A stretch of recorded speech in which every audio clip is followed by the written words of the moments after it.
وەختتان وەخێر خەڵک و کوردەوار و میدوارم لە هەرکوێ هەن ساق و سەلامەت بن. یاران ڕاپەڕین دەرمۆردە ئەم قرم و قاڵانەی و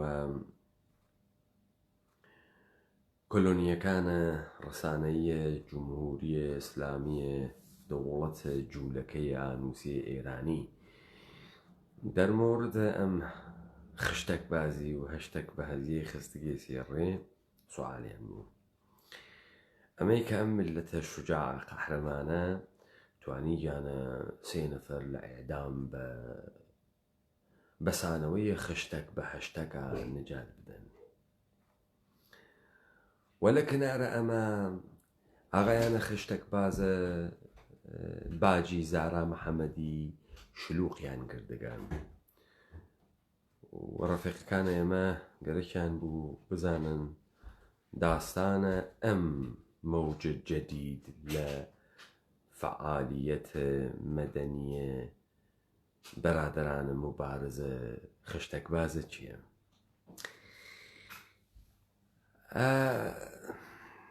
حکایەتە جامعەی مەدەنی و ئەحزاب و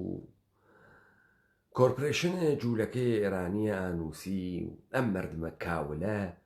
وا ئەگەر ئەمڕۆ نانی نییە وا ئەمڕۆ گەرگەیگە فاحشەگی وا ئەمڕۆ کاولە وا ئەمڕۆ بێمەعنیە وا ئەمڕۆ شێت و هار بووگە وا ئەمڕۆ هۆشینیەوە خۆی وە مقەسرە خۆی بابەتە تەمام انتخاب هەیە کە کردگیسی مقەسرە قەحرەمانانە خشتەکیە هەشتەکیە قەحرەمانانە سڵفیگەر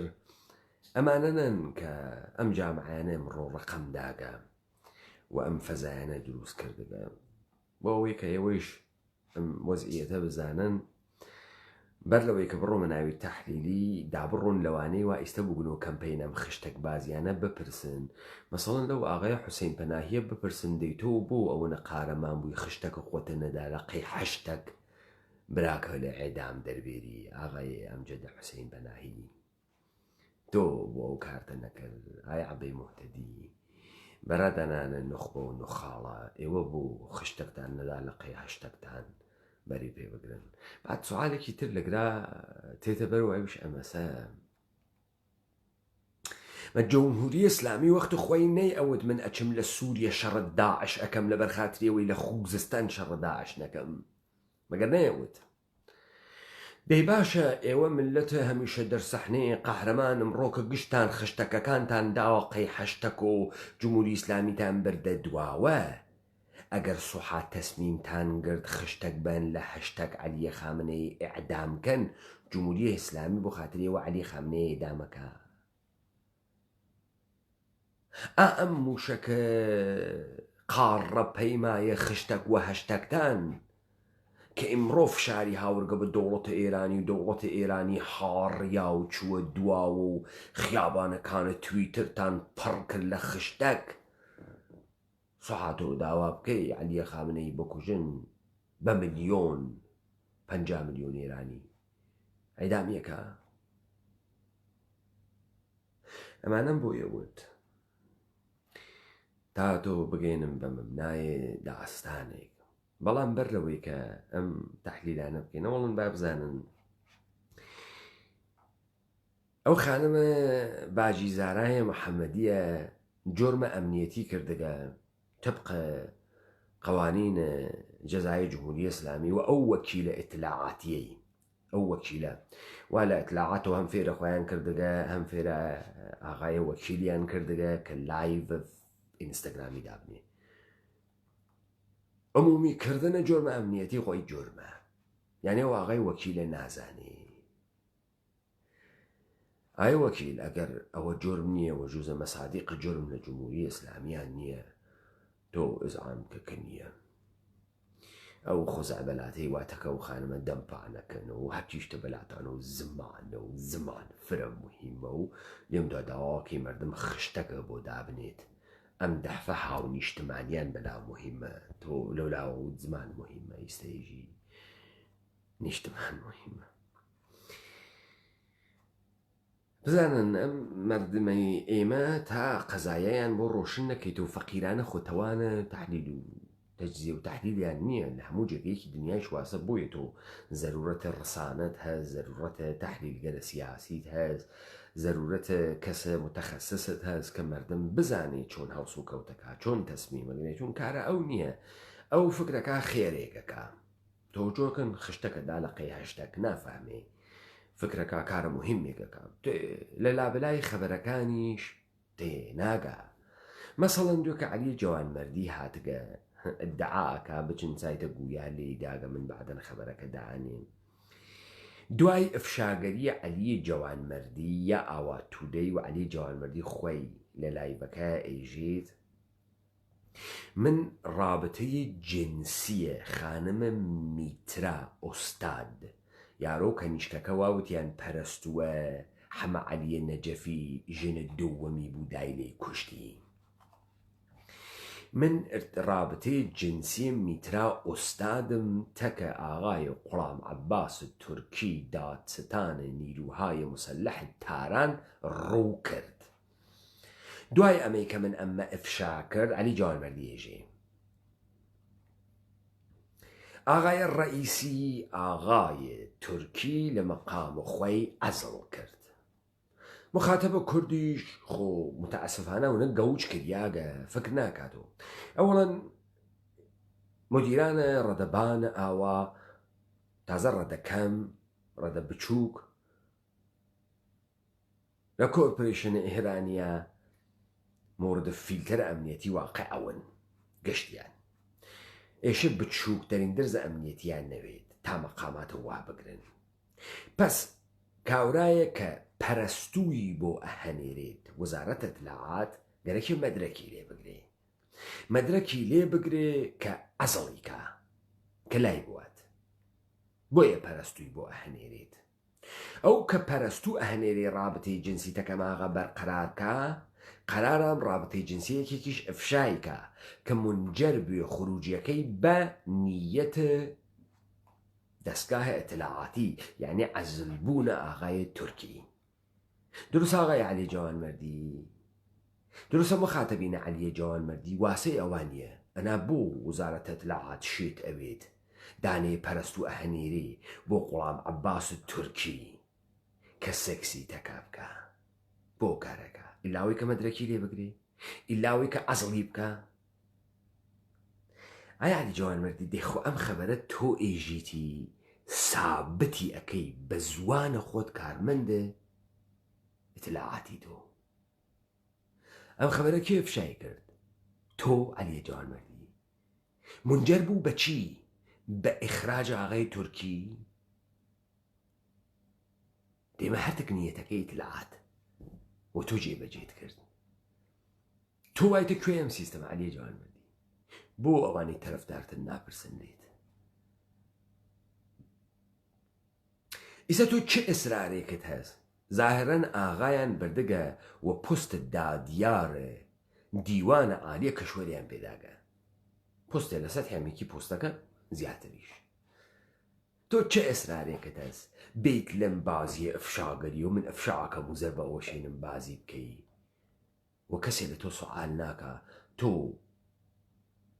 لەم جابەجاییە پۆستە چه نەخشێکە بوو و تۆ بۆ ئیدعاکەی کە ئەفشاگەری تۆ باعەس بووگە کابرا لە بینچووکە تۆ کارە بووگە سوئەمەی کە ئەوەڵەن تۆ کێ خەبەری پێداگە 4 ساڵە پێش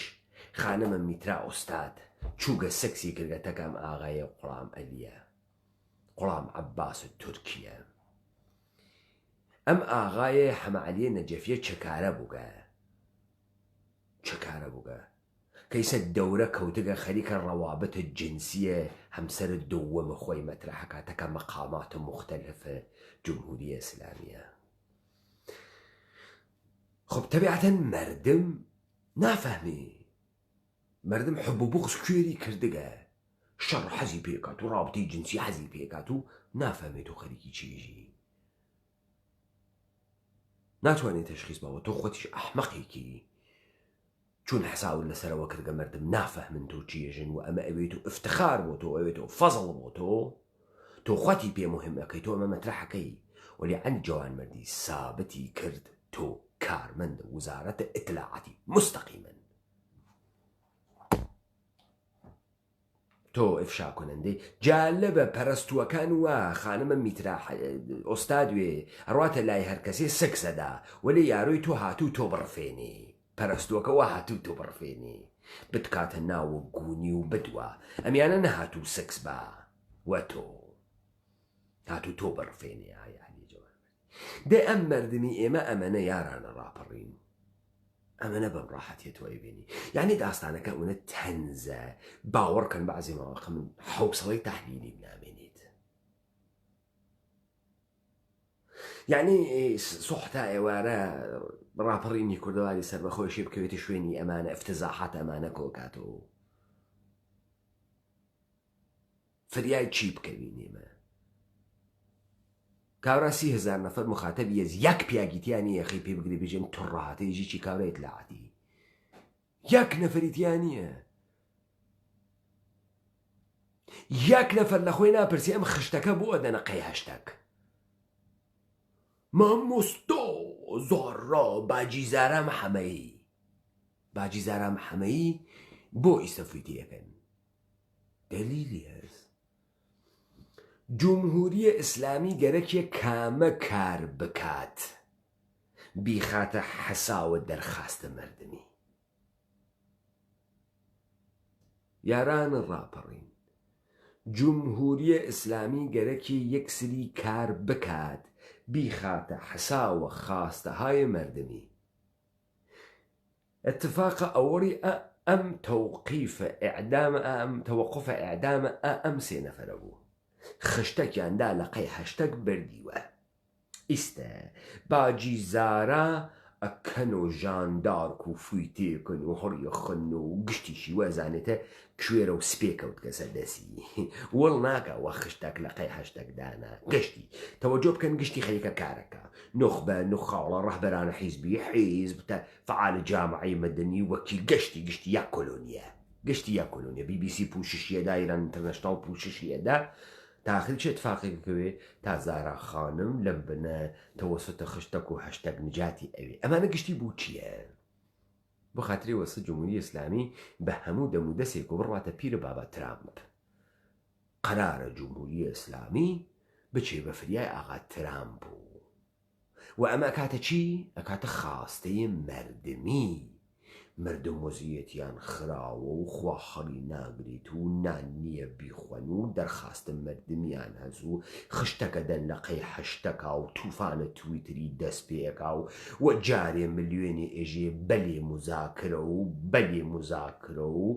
ئەو چرت و پرتانی واتۆ ئەوێنی لە حەلیمە کوردستانی شاو بەسەوموت بەلێ مزاکرە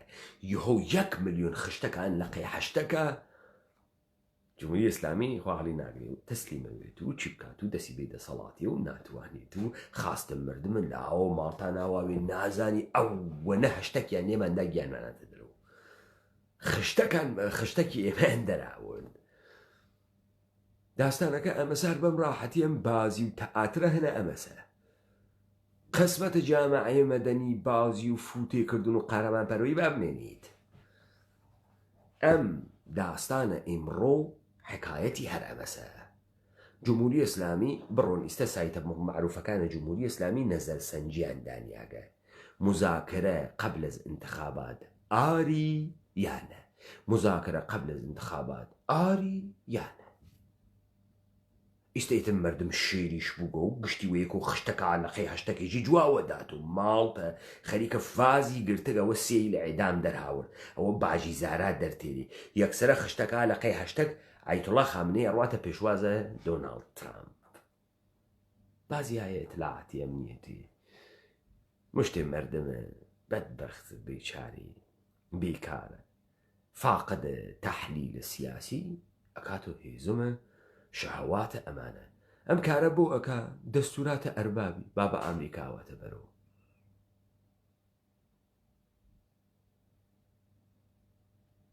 دەستوراتە بابە ئامریکاواتە بەرەوە و ئەمە کل لە داستانێکە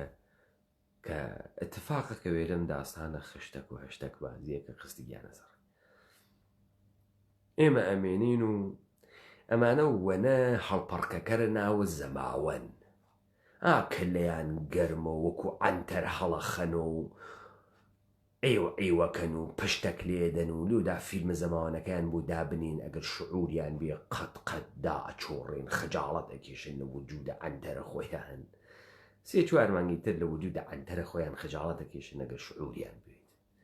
ئەگەری شعوریان نەوێت کە عەرەب عنتەرە نەکەی بێنی